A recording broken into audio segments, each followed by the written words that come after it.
नमस्कार दोस्तों, स्वागत है आपका हमारे चैनल ओएस ऑनलाइन स्टडी में। जहां हम आज पढ़ने जा रहे हैं ग्रुप डी के प्रीवियस ईयर में पूछे जा रहे हैं प्रीवियस ईयर के प्रश्न, जो कि आज सेट नंबर 13 होगा, जिसमें 301 से लेकर 325 तक बेहद जीके के महत्वपूर्ण प्रश्न होंगे, जो आने वाले परीक्षा रेलवे, एसएससी, ग्रुप डी, अन्य सरकारी परीक्षाओं में बार बार पूछे जाते हैं। तो चलिए वीडियो शुरू करते हैं आज का ज्ञानवर्धक सफर बिना किसी देरी के। आपके सामने आज का हमारा पहला प्रश्न है, किस प्रधानमंत्री ने समाजवाद की विचारधारा को आगे बढ़ाया? Option A Jawaharlal Nehru, option B Lal Bahadur Shastri, option C Indira Gandhi, option D Morarji Desai. इसका सही जवाब हो जाएगा ऑप्शन ए जवाहरलाल नेहरू। नेहरू जी ने भारत में समाजवादी नीतियों को प्रोत्साहित किया और योजनाबद्ध अर्थव्यवस्था का प्रारंभ किया था। चलिए अगले प्रश्न की ओर बढ़ते हैं। अगला प्रश्न है, राज्यसभा द्वारा लोकसभा को धन विधेयक कितने समय में लौटाया जाना चाहिए? ऑप्शन ए 1 महीना, ऑप्शन बी 3 महीने, ऑप्शन सी 14 दिन, ऑप्शन डी 21 दिन। इसका सही जवाब हो जाएगा ऑप्शन सी 14 दिन। देखिए, राज्यसभा केवल 14 दिन के अंदर धन विधेयक पर सुझाव दे सकती है, पर संशोधन नहीं कर सकती है। अंतिम निर्णय लोकसभा का ही होता है। चलिए अगले प्रश्न की ओर बढ़ते हैं। अगला प्रश्न है, भारत के अरब सागर और बंगाल की खाड़ी से लगे समुद्री तट की लंबाई लगभग कितनी है? Option A 5700 kilometre, option B 5900 kilometre, option C 6100 kilometre, option D 6300 kilometre. इसका सही जवाब हो जाएगा ऑप्शन डी 6300 किलोमीटर। देखिए, भारत का कुल तटीय क्षेत्र लगभग 6100 किलोमीटर लंबा है, जिसमें 9 राज्य और 2 केंद्र शासित प्रदेश शामिल हैं। चलिए बढ़ते हैं अगले प्रश्न की ओर। अगला प्रश्न है, कृष्णा नदी का उद्गम स्थल किसके समीप है? Option A Mahabaleshwar, option B Khandala, option C Udhagamandalam, option D Pachmarhi. इसका सही जवाब हो जाएगा ऑप्शन ए महाबलेश्वर। कृष्णा नदी महाराष्ट्र के महाबलेश्वर के पास पश्चिमी घाट से निकलती है और बंगाल के खाड़ी में जाकर गिरती है। चलिए अगले प्रश्न की ओर बढ़ते हैं। अगला प्रश्न है, पृथ्वी 1 घंटे में कितना देशांतर घूम लेती है? Option A 12 degree, option B 15 degree, option C 18 degree, option D 24 degree. इसका सही जवाब हो जाएगा ऑप्शन बी 15 डिग्री। देखिए, पृथ्वी 24 घंटे में 360 डिग्री घूमती है, इसलिए 1 घंटे में 15 डिग्री घूम जाती है। चलिए अगले प्रश्न की ओर बढ़ते हैं। अगला प्रश्न है, हंटर आयोग की नियुक्ति कब की गई थी? ऑप्शन ए ब्लैक होल घटना के बाद, ऑप्शन बी जलियांवाला बाग हत्याकांड के बाद, ऑप्शन सी 1857 की क्रांति के बाद, ऑप्शन डी बंगाल विभाजन के बाद।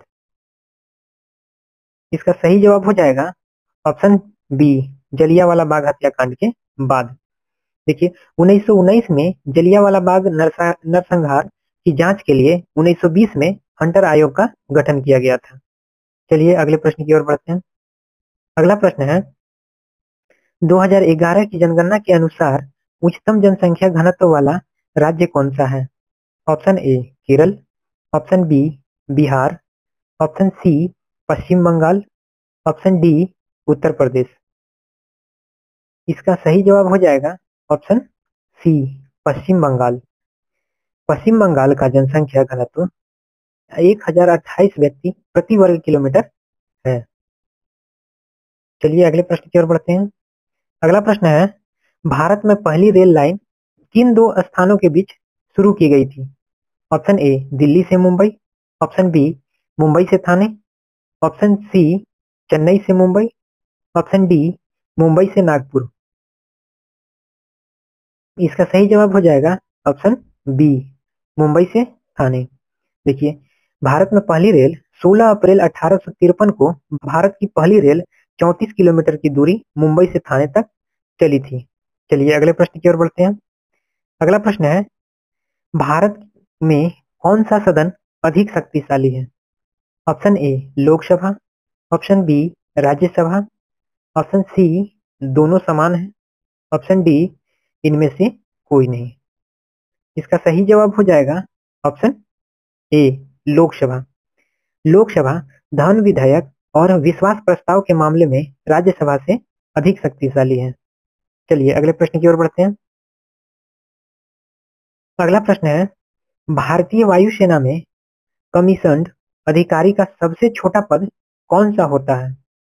Option A flight lieutenant, option B pilot officer, option C captain, option D flying officer. इसका सही जवाब हो जाएगा ऑप्शन बी पायलट ऑफिसर। भारतीय वायुसेना में कमीशन्ड अधिकारी का प्रारंभिक पद होता है। चलिए अगले प्रश्न की ओर बढ़ते हैं। अगला प्रश्न है, युद्ध में साहस एवं पराक्रम के लिए दिया जाने वाला भारत का सर्वोच्च सैन्य अलंकरण कौन सा है? Option A Bharat Ratna, option B Mahavir Chakra, option सी परमवीर चक्र, ऑप्शन डी अशोक चक्र। इसका सही जवाब हो जाएगा ऑप्शन सी परमवीर चक्र। देखिए परमवीर चक्र यह सर्वोच्च वीरता पुरस्कार केवल युद्ध काल में असाधारण साहस दिखाने पर ही दिया जाता है। चलिए अगले प्रश्न की ओर बढ़ते हैं। अगला प्रश्न है, विश्व का सबसे बड़ा महाद्वीप कौन सा है? Option A Africa, option B Asia, option C दक्षिण अमेरिका, ऑप्शन डी यूरोप।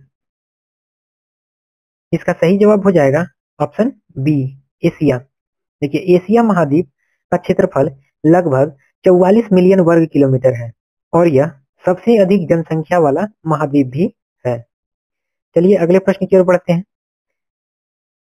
आपका अगला सवाल है, जय जवान जय किसान का नारा किसने दिया था? Option A Indira Gandhi, option B Lal Bahadur Shastri, option C Mahatma Gandhi, option D Jawaharlal Nehru. इसका सही जवाब हो जाएगा ऑप्शन बी लाल बहादुर शास्त्री। देखिए 1965 में लाल बहादुर शास्त्री जी ने यह नारा सैनिकों और किसानों के सम्मान के लिए दिया था। चलिए अगले प्रश्न की ओर बढ़ते हैं। अगला प्रश्न है, पृथ्वी की सतह से सबसे दूर वायुमंडलीय परत कौन सी है? ऑप्शन ए अयन मंडल, ऑप्शन बी बहिर्मंडल, ऑप्शन सी संताप मंडल, ऑप्शन डी क्षोभ मंडल। इसका सही जवाब हो जाएगा ऑप्शन बी बहिर्मंडल। बहिर्मंडल यह पृथ्वी की सबसे ऊपरी परत है जहां से अंतरिक्ष प्रारंभ होता है। चलिए अगले प्रश्न की ओर बढ़ते हैं। अगला प्रश्न है, DCM ट्रॉफी का संबंध किस खेल से है? Option A cricket, option B hockey, option C football, option D शतरंज।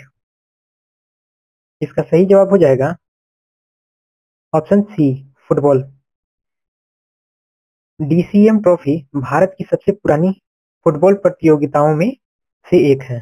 चलिए अगले प्रश्न की ओर बढ़ते हैं। अगला प्रश्न है, अल्लाह रखा किस वाद्य यंत्र के लिए प्रसिद्ध थे? Option A sitar, option B tabla, option C shehnai, option D बांसुरी। इसका सही जवाब हो जाएगा ऑप्शन बी तबला।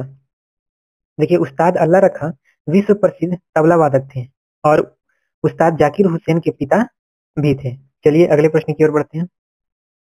अगला प्रश्न है, वह मुगल बादशाह जिसने 15 वर्ष निर्वासन में बिताए थे?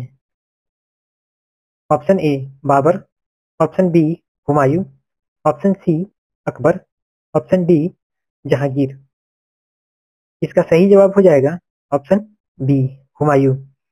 शेर शाह सूरी के हारने के बाद हुमायूं ने 15 वर्ष निर्वासन में बिताए और फिर दिल्ली की गद्दी पर वापस पाई। चलिए अगले प्रश्न की ओर बढ़ते हैं। अगला प्रश्न है, राज्यसभा की बैठकों की अध्यक्षता कौन करता है?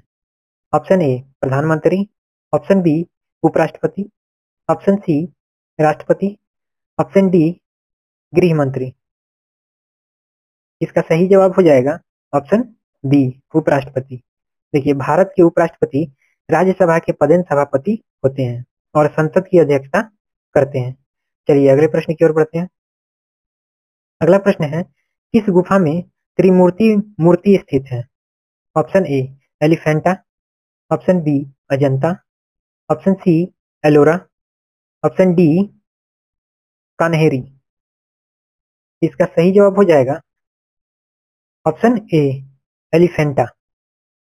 देखिए, मुंबई के पास एलिफेंटा द्वीप पर स्थित गुफाओं के भगवान शिव की त्रिमूर्ति प्रसिद्ध है, जो एलिफेंटा में है। चलिए अगले प्रश्न की ओर बढ़ते हैं। अगला प्रश्न है, कौन सा क्षेत्र चावल की मुख्य फसल के लिए प्रसिद्ध है? ऑप्शन ए विषुवतीय क्षेत्र, ऑप्शन बी स्टेपी क्षेत्र, ऑप्शन सी उष्णकटिबंधीय मानसून क्षेत्र, ऑप्शन डी भूमध्य सागरीय क्षेत्र। इसका सही जवाब हो जाएगा उष्णकटिबंधीय मानसूनी क्षेत्र। इस क्षेत्र में पर्याप्त वर्षा और गर्म जलवायु चावल की खेती के लिए उपयुक्त होती है। चलिए अगले प्रश्न की ओर बढ़ते हैं। अगला प्रश्न है, महाराष्ट्र में सर्वाधिक मात्रा में पाई जाने वाली मृदा कौन सी है? ऑप्शन ए जलोढ़ मृदा, ऑप्शन बी काली मृदा, ऑप्शन सी लाल मृदा, ऑप्शन डी मरुस्थलीय मृदा। इसका सही जवाब हो जाएगा ऑप्शन बी काली मृदा। देखिए, यह मृदा कपास की खेती के लिए उपयुक्त होती है और महाराष्ट्र में सबसे अधिक क्षेत्र में फैली हुई है। चलिए अगले प्रश्न की ओर बढ़ते हैं। अगला प्रश्न है, निम्नलिखित में से कौन सी नकदी फसल महाराष्ट्र में उत्पन्न नहीं होती है?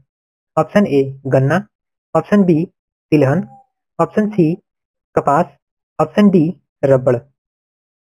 इसका सही जवाब हो जाएगा ऑप्शन डी रबड़। रबड़ का उत्पादन मुख्यतः केरल और पूर्वोत्तर राज्यों में होता है, महाराष्ट्र में नहीं होता है। चलिए अगले प्रश्न की ओर बढ़ते हैं। निम्नलिखित में से किस राज्य की सीमा राजस्थान से नहीं लगती है? Option A Maharashtra, option B Gujarat, option C Haryana, option D Uttar Pradesh. इसका सही जवाब हो जाएगा ऑप्शन ए महाराष्ट्र। देखिए, राजस्थान की सीमाएं गुजरात, मध्य प्रदेश, हरियाणा, पंजाब और उत्तर प्रदेश से मिलती है। चलिए अगले प्रश्न की ओर बढ़ते हैं। अगला प्रश्न है, उगते हुए सूर्य का देश किस देश को कहा जाता है? Option A Japan, option B America, option C China, option D Korea. इसका सही जवाब हो जाएगा option A Japan. Japan Asia के पूर्वी छोर पर स्थित है, जहां सूर्योदय सबसे पहले दिखाई देता है। चलिए अगले प्रश्न की ओर बढ़ते हैं। अगला प्रश्न है, गुलमर्ग भारत के किस क्षेत्र में स्थित है? Option A Ladakh, option B Kashmir, option C Lahaul एवं स्पीति, ऑप्शन डी कुल्लू। इसका सही जवाब हो जाएगा ऑप्शन बी कश्मीर। गुलमर्ग जम्मू कश्मीर का प्रसिद्ध पर्यटक स्थल है, जो बर्फ और स्काइटिंग के लिए जाना जाता है। तो दोस्तों, ये थे आज के 25 जीके के महत्वपूर्ण प्रश्न जो ग्रुप डी में बार बार पूछे जाते हैं। अगर आपको वीडियो पसंद आया हो तो लाइक करें, शेयर करें और चैनल को सब्सक्राइब जरूर करें, ताकि अगला वीडियो सबसे पहले आप तक पहुंचे। धन्यवाद, मिलते हैं अगले वीडियो में। जय हिंद।